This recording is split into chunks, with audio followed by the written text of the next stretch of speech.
Are you spending the time to think about the factors that will really make you satisfied in your next job? As you look for your next job, you need to take the time to think about what things you actually need, what's going to fulfill you, and what things you really ought to avoid.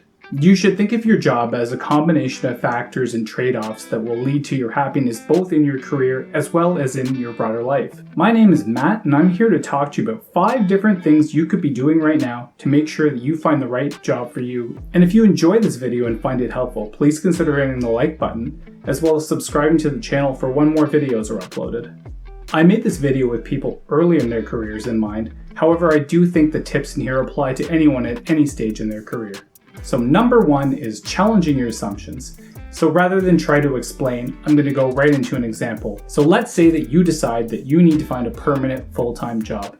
Makes sense? That's what most of us think we ought to be looking for in our job search. However, do we ever stop and think to ourselves whether that's actually the best thing for us at that time? Do we ever consider whether a contract or a temporary job might actually be better than a permanent full-time job? And if you're like me, as you went through school, as you went through your career, you were sort of taught either overtly or sort of by implication that you really should be looking for a permanent full-time stable job. That's what we all need, that's what we all want.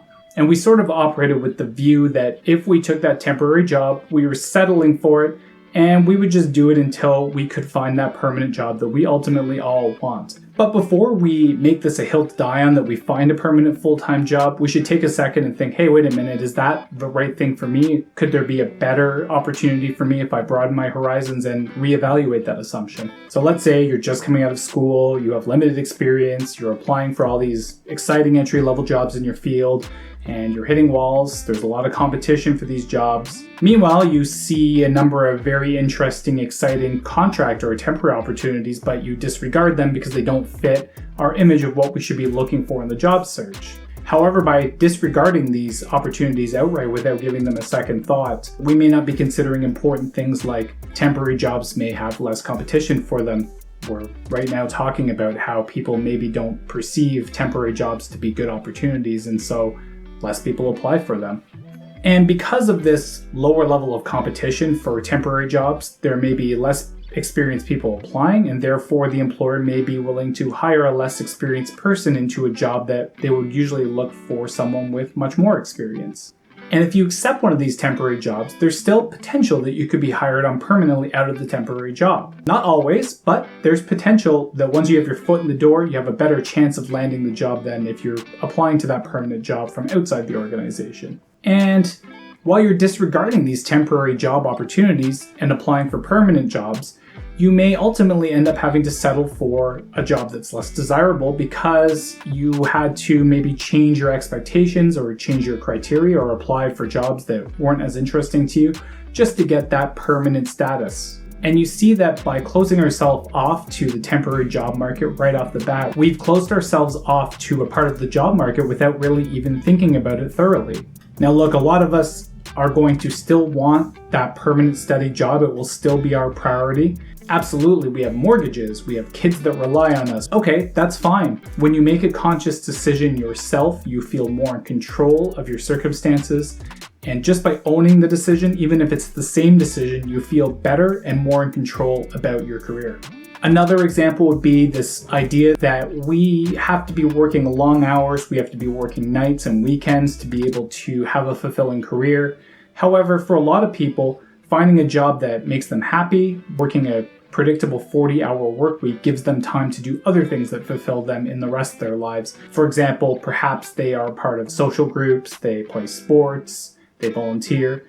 And when you think through your career decisions, when you look for a job, you should make sure that if those things outside of work are important to you, that you challenge that assumption that you really need to work long hours. Number 2 is thinking about your next job, but not necessarily your entire career. Yes, you're looking for a job right now, but this job right now is only one chapter in your whole career.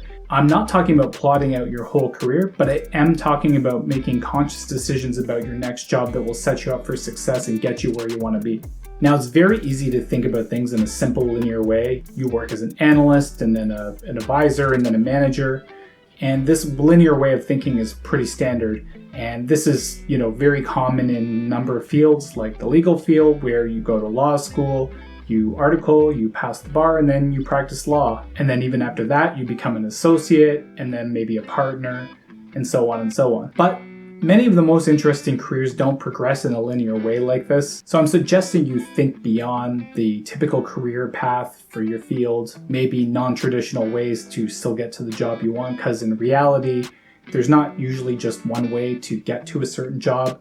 There's a lot of different opportunities that will come forward in your career that will give you skills, give you knowledge, give you experience that put you closer to where you want to be. Similarly, if you're ultimately trying to get a specific job, you should think about whether maybe taking another job in the interim would be helpful to gain you skills and experience that would make you more competitive when that job becomes available to apply for in the future. So instead of thinking about that job that you're looking for now as your next job, think about it as the one that you're going to go for after you've gotten skills, knowledge, and experience doing something else. And this is something really good to remember if you're in that situation where you're looking for that entry-level job, maybe again coming right out of school, and that entry-level job's looking for 5 years of experience.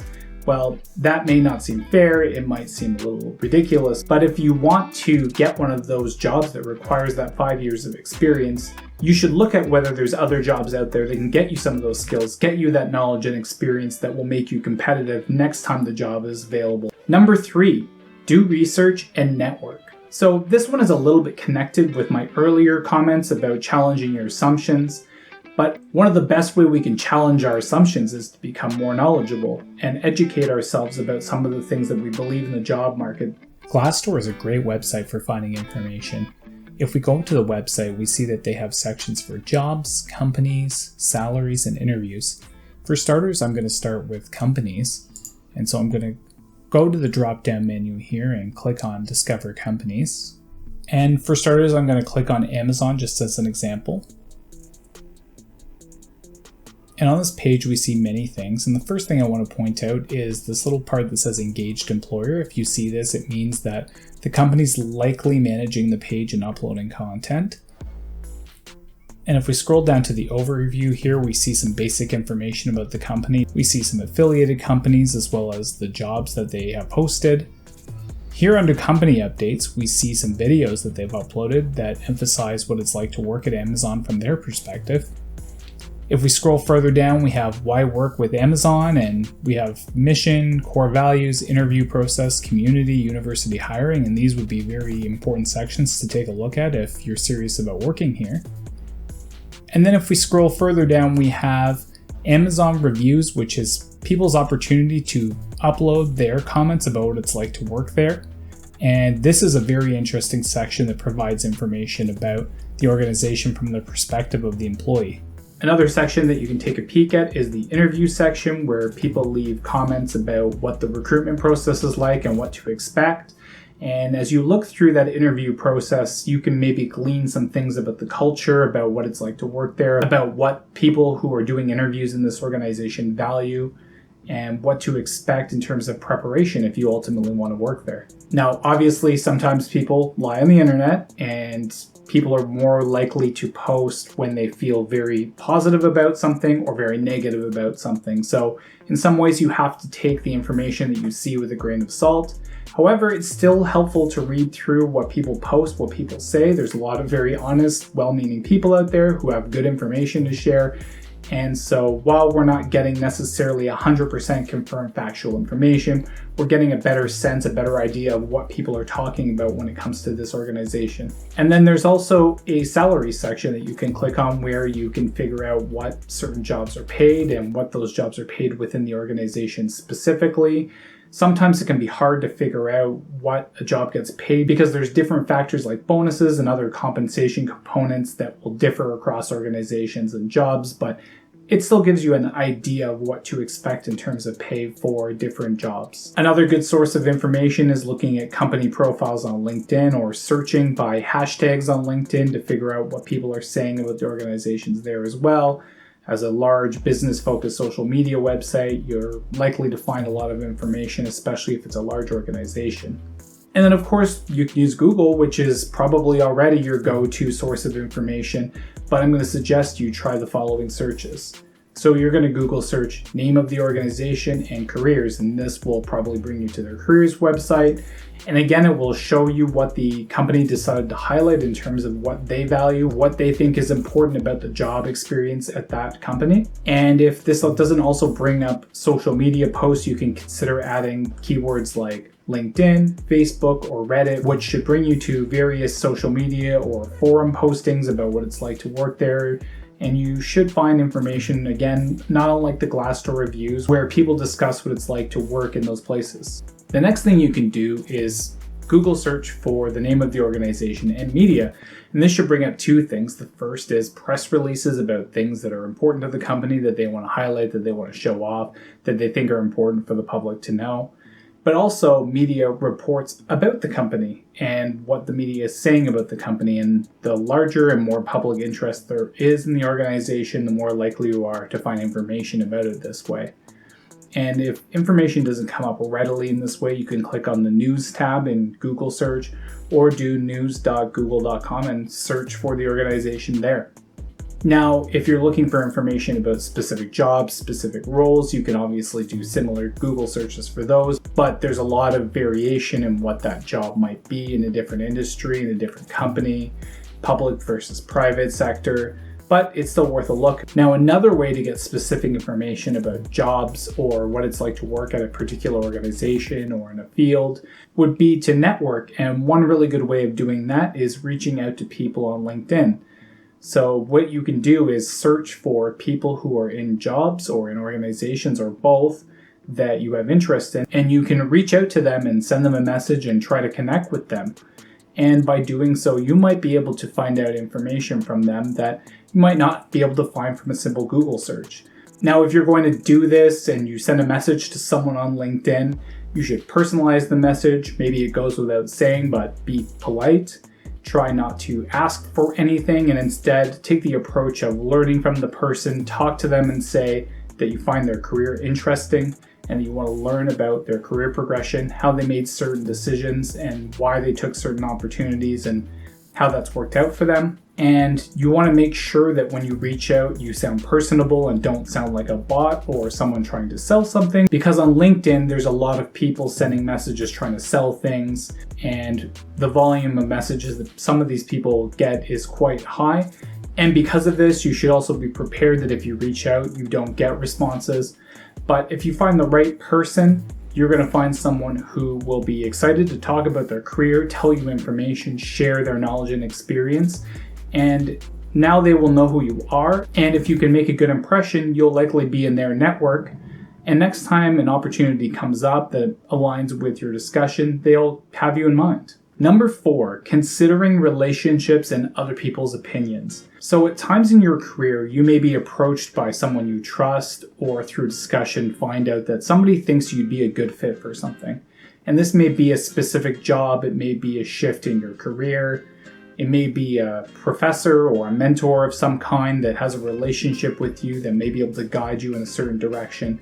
And if you find yourself in a situation where somebody like this, someone that you trust and knows you well, suggests a career move for you, you should really think about it, even if it's not what you thought you'd be doing, what you thought you wanted to do. If the person has your best interests in mind, you should consider it. This person may have a unique perspective and may be able to offer feedback to you or perspective on your strengths and weaknesses that you yourself couldn't see.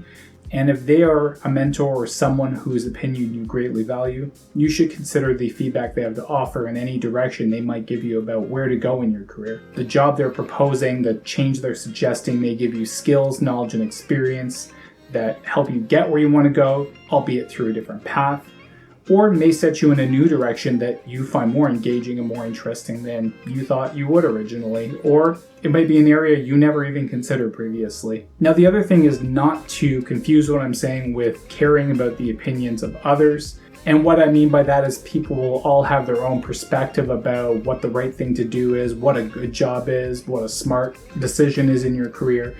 And I don't mean that you shouldn't consult with people whose opinions you value. What I mean more is that you shouldn't take superficial feedback to heart. You shouldn't feel like you shouldn't be confident in your decisions if they're the right fit for you. even if they're non-traditional decisions in the context of your career. Some of the people who have had the most successful careers are people that take risks or do things that aren't typical. And again, if you're confident in those decisions, you shouldn't be deterred by people who don't understand the decision, who haven't done the analysis that you've done to come to the conclusion about the career decision that you have made. Number 5, don't forget about the other priorities in your life. Now, I've touched on this throughout the whole video, but essentially what I'm saying here is your career is one aspect of your entire life. It is a very important aspect of your life, and for some, the most important aspect of your life. But at the end of the day, it is still just one aspect. Most people have heard the saying, you should work to live, not live to work. And although that's quite cliche, I think it really does still make sense. Again, depending on what you've learned throughout your career and your life, you are led to believe that your career is more important than anything else in your life. And again, as I said, for many people that will be true, but make a conscious decision about it, think carefully about it, and think about how your job selections fit in with the other things that matter to you. So if you want to take a year to do work or to do something that is different or that doesn't fall within the stereotypical parameters of what you're expected to do, you should really strongly consider doing that if it's something that really matters to you. All I'm saying, and that's the theme of the whole video, is to make conscious decisions and choose your job accordingly. So those were 5 things you can do to have a more successful job search that will hopefully help you find the job that best fits what you're looking for. Now, I don't want you to think that I'm blind and think that it's a complete buyer's market and that you'll have the choice of whatever you want. So what I would suggest is that you take some of the factors that are important to you and jot them down. And I'll put some examples up on the screen for you to consider. And that you jot down next to each of those things your expectation. Whether for salary, you put a number down. Whether for certain factors, you say that's a non-starter or that's a must-have. And this will help you map out clearly in your mind what's important to you, what you're trying to avoid, and what your expectation specifically is when it comes to various factors that make up a job. If you're earlier in your career, your trade-offs may have to be more significant if your career priority is to get experience and find your dream job. But again, the key here is to make a conscious decision to do that, not feel like you're stuck or kind of drift into making a certain decision. We know that we're making a conscious decision to choose X because the trade-off will get us Y in the end. And while it may not be exactly what we want, we're choosing to do it to have a different outcome. At the end of the day, this whole exercise is theoretical and it's something we kind of do in our head, sort of as we go, but hopefully by actually writing it down, it will help give you a better idea of what really matters to you. And at the end of the day, I'm not saying that you shouldn't go with your gut or go with what feels right to you. This is definitely an important factor. I'm merely suggesting that you think carefully and consciously about why and how you're deciding that certain things are important to you in your job search. Hopefully this video has been helpful to you and will help you find your dream job and find something that will help you get to where you want to go. If you found this video helpful, please consider liking it and subscribing to the channel for when more videos are uploaded. And tell me in the comments which of these tips you're going to implement into your next job search. Thanks everybody and have a great day.